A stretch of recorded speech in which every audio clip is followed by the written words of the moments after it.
Criados à imagem de Deus. Esta é a lição número 1 da classe de adolescente. Vamos estudar a respeito da história da salvação.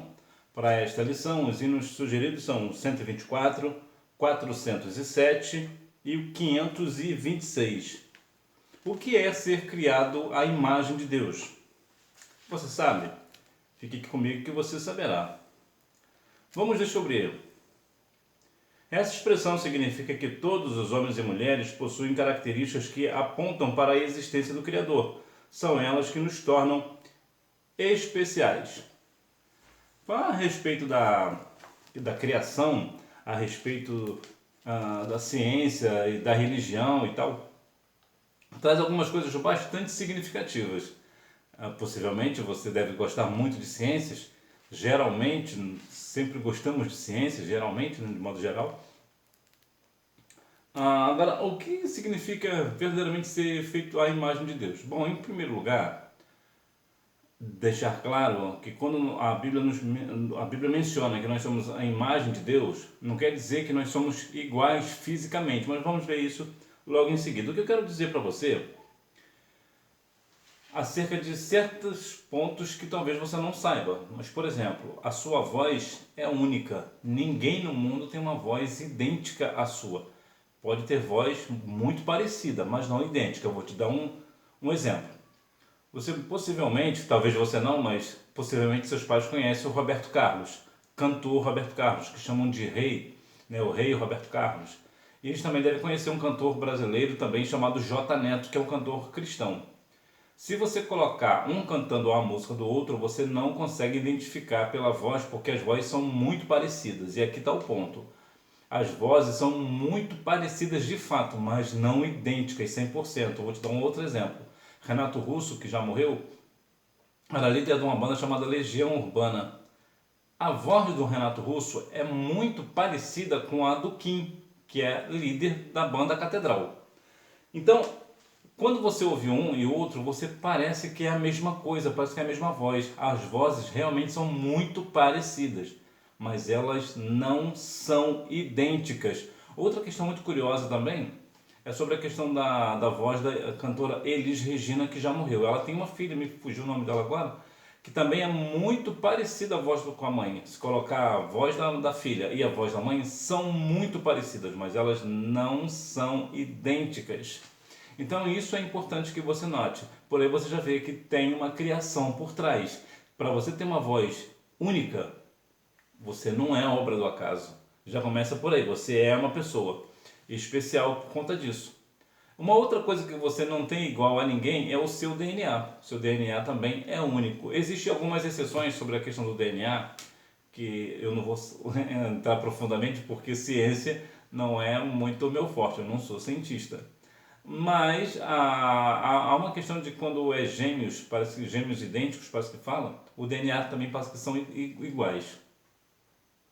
Mas o DNA geralmente ele é completamente diferente. Agora existem outras coisas também que você tem única. A sua orelha, por exemplo, é única no mundo também. Ninguém tem uma orelha igual à sua. Então, por mais que sejam muito parecidas, elas também são únicas. Entre tantas e outras coisas também que temos únicas no mundo. Isso para te provar que sim, você é uma pessoa especial. É tão especial que você, só existe uma pessoa de você. Graças a Deus, né? Ninguém ia aguentar duas pessoas chatas igual a você, né? Não dá, né? Ia ficar difícil. Uma outra coisa também muito curiosa, que vamos falar acerca disso, é sobre os elementos que compõem o corpo humano, que cerca de 11 elementos químicos que compõem o corpo humano, como o ouro, o ferro, o zinco, entre outros, que são encontrados no solo. Então você já faz uma associação do que o homem saiu do pó da terra. Então faz todo sentido nós termos elementos químicos, por exemplo, o ouro. O ouro está no cabelo. Né? Nesse aspecto, as meninas aí têm uma vantagem sobre nós. Né? Os cabelos delas são bem mais longos do que os nossos. Então, por aí você começa a associar que a ciência e a religião, elas não são rivais, elas sempre andam juntas. Hora de aprender a criação da vida humana. Façamos o ser humano.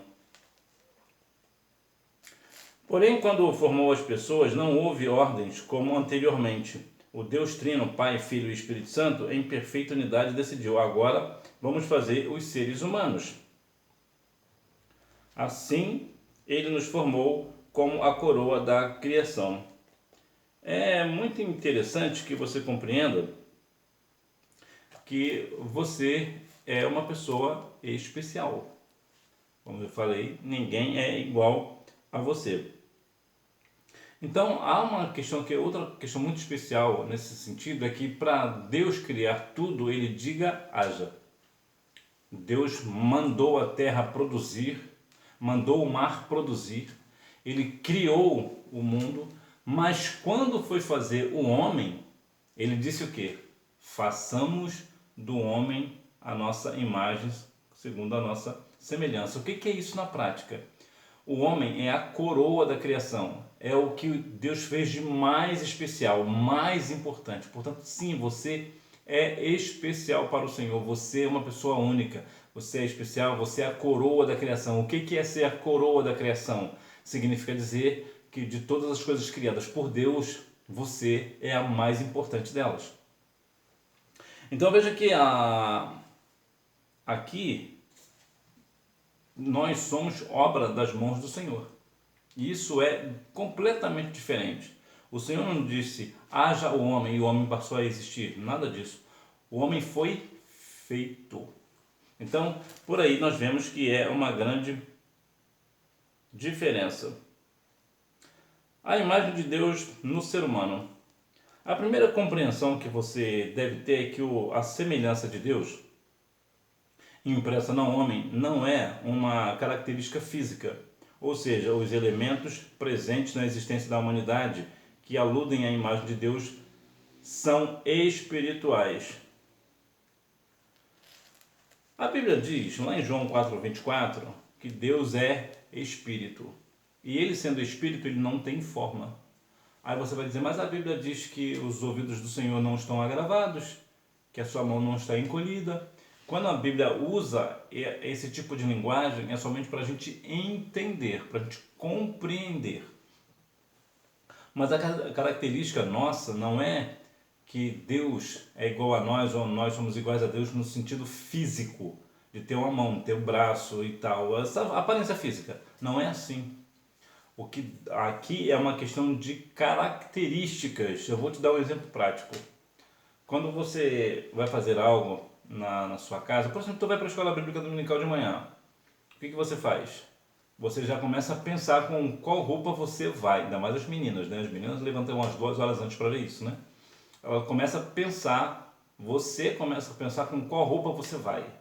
Por que você pensa em qual roupa que você vai? Você está trazendo para o presente aquilo que você quer apresentar no futuro. O que é isso? Organização. Eu vou com tal roupa porque esta roupa tem mais a ver com o trabalho de hoje, é uma roupa que eu gosto mais. Você começa a pensar. Quando você vai fazer uma outra coisa, um bolo, por exemplo, o que você vai fazer? Você vai pensar nos ingredientes primeiro. Ou seja, nós temos essa questão de organização. De onde que vem isso? Vem do Senhor. Lembra lá na criação? Deus foi fazendo uma coisa de cada vez, pela ordem. E o homem foi por último. Por quê? Porque quando o homem chegou na terra, tudo já estava pronto para quê? Para receber um homem.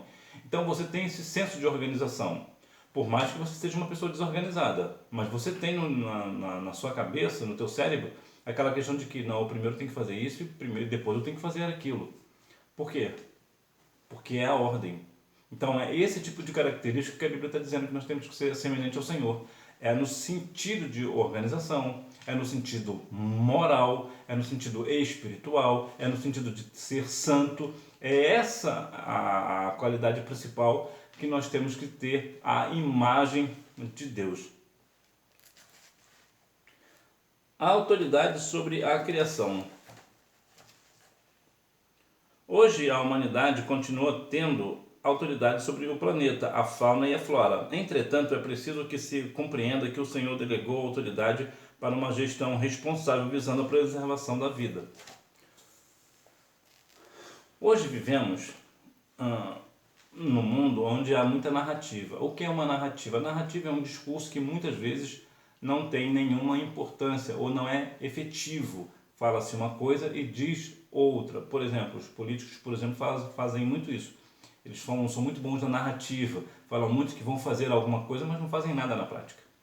Então, lá aos Romanos, capítulo 8, versículo 22, a Bíblia diz que a terra geme, ou seja, a criação, né, o planeta tem os seus sofrimentos, os incêndios na floresta amazônica, na floresta taiga, em outras florestas também. Existe essa questão ambiental. E isso foi delegado para nós. Nós devemos cuidar do planeta. Agora, a verdade é que há uma falácia, ou seja, uma mentira, que as pessoas falam, principalmente governos, falam muito sobre a floresta amazônica. A floresta amazônica, que é a segunda maior floresta do mundo, né? A maior floresta do mundo é a floresta taiga. A taiga é 3 vezes maior do que a floresta amazônica. A diferença é que a floresta amazônica ela é tropical e a taiga ela é subtropical. O que quer dizer na prática? Se você quiser dizer, por exemplo, você pode afirmar o seguinte: a floresta amazônica é a maior floresta tropical do mundo. Aí você está certo.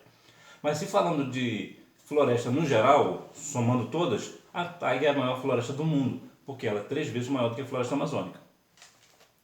E a floresta taiga, ela tem, só na Rússia, ela é 10 vezes mais desmatada do que a floresta amazônica brasileira. Mas você observa que só falam da floresta amazônica brasileira, né, apesar dela cobrir outros países, mas só fala da brasileira. Por quê? Porque eles têm, a mídia no geral, os governos no geral, têm uma falácia de dizer que o Brasil está destruindo a Amazônia, que é isso, que é aquilo. Bom, de um modo geral, sim, existe sim o problema de incêndio. E olha que eu estou usando o termo incêndio e não desmatamento. Por quê? Porque desmatamento e incêndio são coisas diferentes. O que é a diferença? O desmatamento é quando acontece o seguinte: alguém vai lá e taca fogo na floresta. Isso é um desmatamento, então está desmatando. E o incêndio? O incêndio é uma causa natural, acontece devido ao calor e entre outras coisas. Ou seja, nós devemos cuidar daquilo que é nosso. A floresta amazônica é nossa, em termos, né? Em parte geográfica falando, geograficamente falando, ela está no Brasil, está no território brasileiro, então ela é do Brasil. Em parte, né? Geograficamente falando. Mas qual é o ponto? O ponto é, nós devemos cuidar, o Senhor deu para nós, para que nós venhamos cuidar. Agora, é uma mentira que está acontecendo atualmente está acontecendo um encontro sobre, falando de desmatamento, disso, de meio ambiente, o que é uma falácia, porque o Brasil podemos até afirmar que o Brasil é o país que mais se envolve com o meio ambiente no mundo. Só para você ter uma ideia, 84% da floresta amazônica ela é preservada. 84%. É muita coisa, é muita coisa. Em outros lugares, por exemplo, é tudo destruído. Aí fala de agropecuária também, que é uma bagunça que o pessoal faz. Mas o resumo nosso é o seguinte: primeiro, você como adolescente da casa do Senhor, você é uma pessoa esclarecida.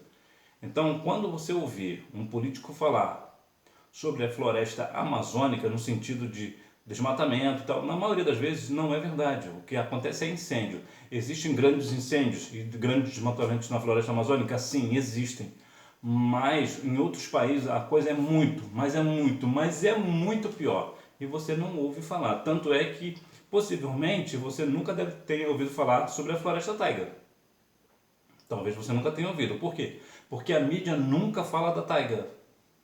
Mesmo ela sendo 3 vezes maior do que a floresta amazônica. Só na Rússia o desmatamento é 10 vezes maior, mas por que eles não falam da taiga? Porque a taiga não está no Brasil. O que a mídia, o que os governos, a grande mídia do mundo quer é desmerecer a floresta amazônica do Brasil. Por quê?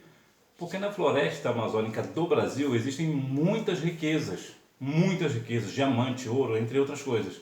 Então o que eles querem é ter uma oportunidade de meter a mão naquilo que é nosso. E é por isso que eles vão sempre falar mal. Para quê? Para que o governo, por exemplo, comece a internacionalizar a Amazônia, ou seja, vender a floresta amazônica a preço de banana. Então, isso é uma falácia. Agora, é verdade que o mundo geme. É verdade que existe um vulcão em erupção que pode causar, inclusive, até um inverno vulcânico que fala, né? Que o que acontece? O mundo inteiro fica congelado, as temperaturas baixam muito. Isso é verdade. Mas isso também, se acontecer, é natural, acontece. Eu vou te dar um outro termo, um texto para você compreender bem. Lá em Gênesis capítulo 8, versículo 22, Deus disse o quê? Que haverá dias de chuva e dias de sol, dias de calor e dias de frio. até o final de todas as coisas. O que Deus estava falando? Aquilo que derrete hoje, congela amanhã. Aquilo que congela amanhã, descongela depois de amanhã. Ou seja, toda essa falácia da floresta amazônica, essas calotas lá do Polo Norte que estão acabando, que o maior iceberg do mundo se deslocou, se desprendeu, que vai derreter e que vai inundar países, cidades, isso tudo é mentira, isso tudo é falácia. Não existe isso, é mentira. A bênção e os propósitos de Deus. Até porque eu vou te dar um caso aqui muito interessante. Jerusalém, por exemplo, está a 250 metros abaixo do nível do mar. Por que não inunda? Mas vai falar que por causa de 5 centímetros ou 1,5 metro de altura que vai subir, o mar vai acabar com o mundo? Não vai. Ou tem outra falácia também que eles falam muito, é sobre, agora me fugiu, me veio falar aqui, agora me fugiu, mas se eu lembrar depois eu te falo. A bênção e os propósitos de Deus. A frutificação. Adão e Eva receberam a bênção da fertilidade, eles poderiam gerar filho. Eu lembrei sobre a questão do aquecimento global, isso também é mentira, é falácia. Não tem esse negócio de aquecimento global que aumentou mais um grau ou 2 graus, o mundo vai acabar. Mentira. Gênesis 8:22 fala para nós que não vai acabar assim, dias de sol e dias de chuva, dias de calor, dias de frio. Não se preocupa não. Isso aí, tudo que a mídia está falando é mentira. A frutificação vai falar sobre a questão da fertilidade. Vai falar a respeito de você, por exemplo. Por quê? Porque você é o fruto do amor entre seu pai e a sua mãe. Então essa é uma bênção bem grande, porque não alcança somente eu e você. As plantas, os animais, tudo também está ligado na frutificação. Falando sobre isso também, tem lá em Jó, capítulo 14, versículo 7, vai falar sobre que a esperança para a árvore cortada e tal. Você vê que o texto ali está falando na árvore no sentido literal. No que diz respeito à floresta amazônica, por exemplo, o que quer dizer para nós? A árvore que é cortada hoje na floresta amazônica, ela brota amanhã. Então tudo isso aí que eles falam é falácia. Então veja que a questão da frutificação, no sentido aqui de fruto, né? Você, por exemplo, você é o fruto do amor entre o seu pai e a sua mãe. Aí tem as plantas também que dão as suas mudas, suas sementes. Os animais também têm seus filhotes. Então veja que Deus foi amplo na sua criação, Ele fez tudo frutificar.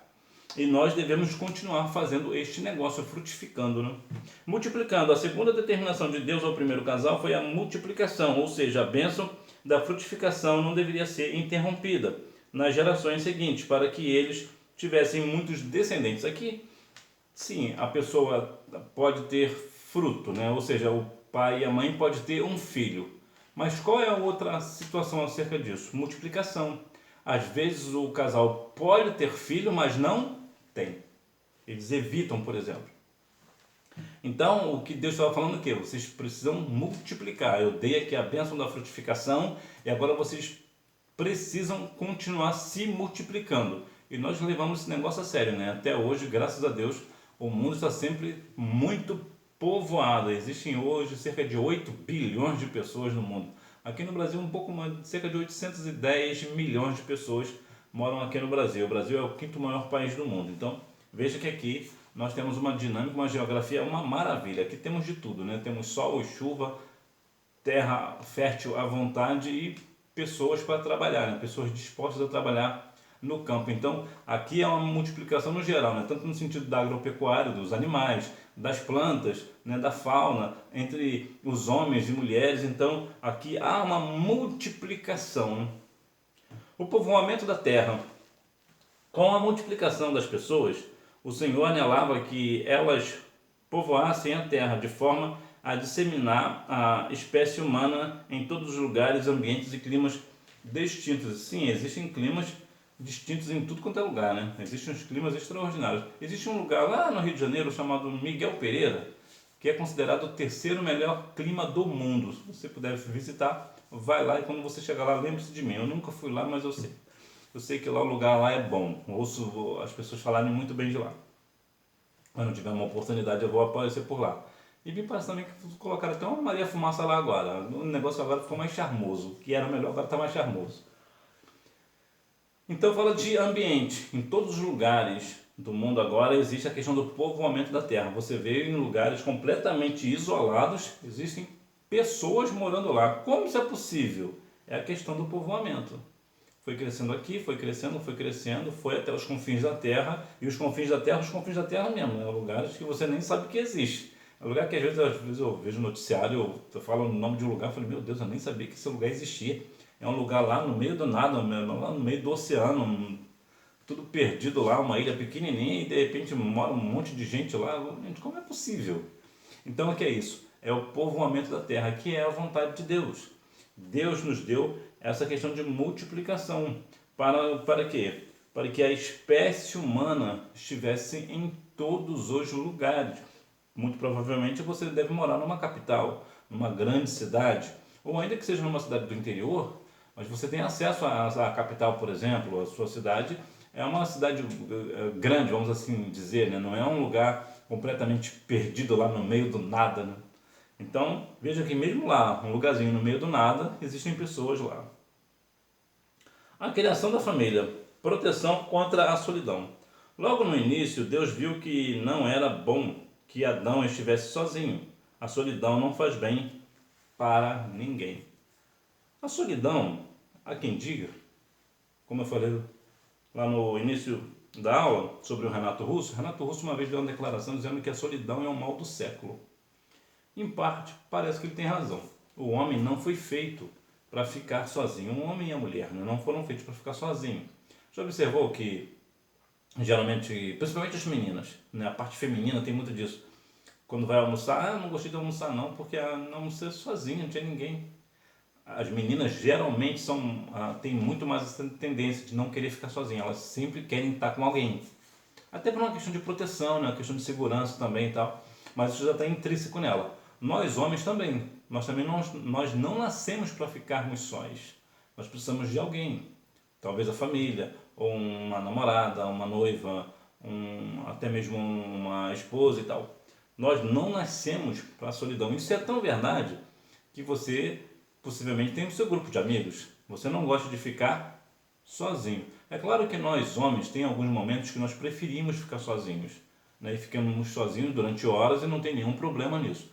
A solidão aqui que o texto está falando é sobre a solidão toda a vida. Você é solitário hoje, amanhã, depois, semana que vem, mês que vem. É isso que a gente não foi nascido para isso, para viver a vida inteira de solidão. Nós teremos momentos que ficaremos sozinhos, ficaremos a sós.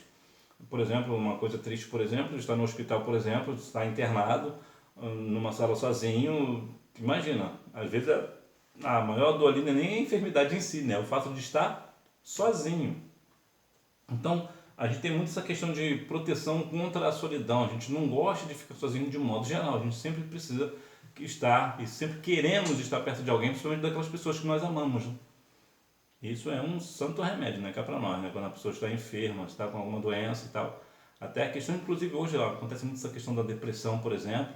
Uma das coisas que mais cura a depressão é a questão da pessoa não ficar sozinha, a pessoa que está acompanhada por alguém que ela sabe que ama, que tem aquela conexão, que um gosta do outro, o outro gosta do um, então ficam ali sempre presentes. E isso é um santo remédio contra a depressão, por exemplo. Uma companheira singular. É importante entender o papel da mulher na criação. Ela não foi feita inferior ao homem, mas como semelhança, ou melhor, mais como semelhante. Eva veio para ser uma ajudadora. Ela veio no sentido de família, criar a questão da família.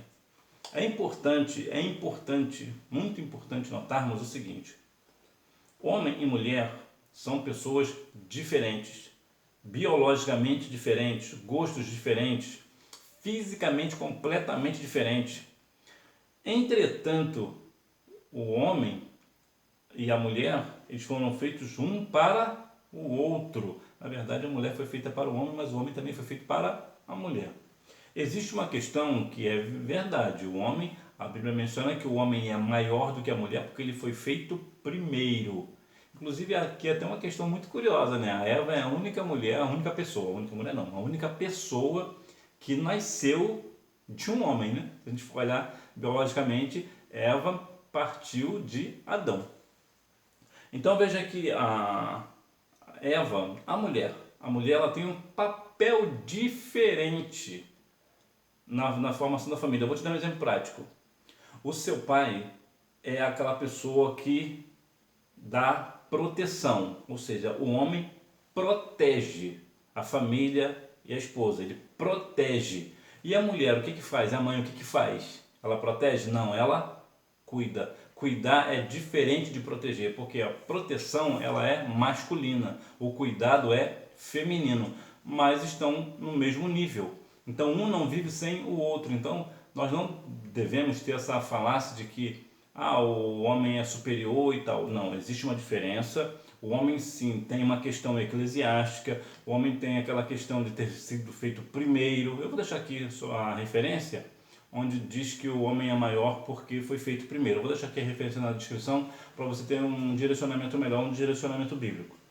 Agora, a mulher ela não é inferior ao homem no sentido geral, né?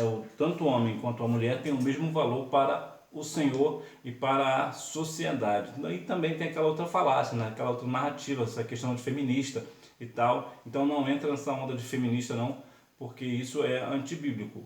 A Bíblia não entra nesse sentido aí não, é uma coisa bem diferente. A primeira família.